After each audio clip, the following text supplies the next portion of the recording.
আচ্ছা বস, কারা বলে মেয়েরা নাকি মানিয়ে নিতে জানে না, মেয়েরা নাকি সহ্য করতে জানে না?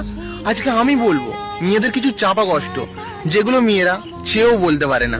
একটা মেয়ে যখন তার নিজের বাড়িতে থাকে, নিজের বাবার বাড়িতে থাকে, তখন তার বাবা তাকে ডাকে যে মা খাবি আয়, তোর মা তোর জন্য ভাত বেড়ে বসে আছে।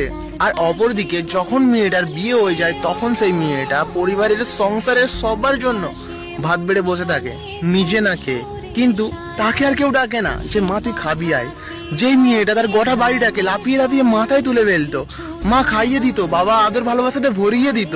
আর অপরদিকে মেয়েটার বিয়ে হয়ে যাওয়ার পর সংসারের কাজগুলো থেকে কেউ হাফ বেলা তাকে ছুটি দেয় না, কেউ মা বলে দুমুঠো খাইয়ে দেয় না ভালোবেসে। সারাদিন নিঃস্বার্থে পরিশ্রম করার পরেও অক্লান্ত শরীর নিয়ে সংসারের সব কাজ করে যেতে হয়, তবুও কিছু কিছু মেয়ে একটু ভালোবাসা, একটু যত্ন, একটু আদর পায় না। আর এত সবকিছুর পরেও নিজের সংসারে ডাকে নিজের সবকিছুকে হাসি মুখে মানিয়ে নেয়। হ্যাঁ, এরই নাম তো নারী। নারী চাইলে সব পারে।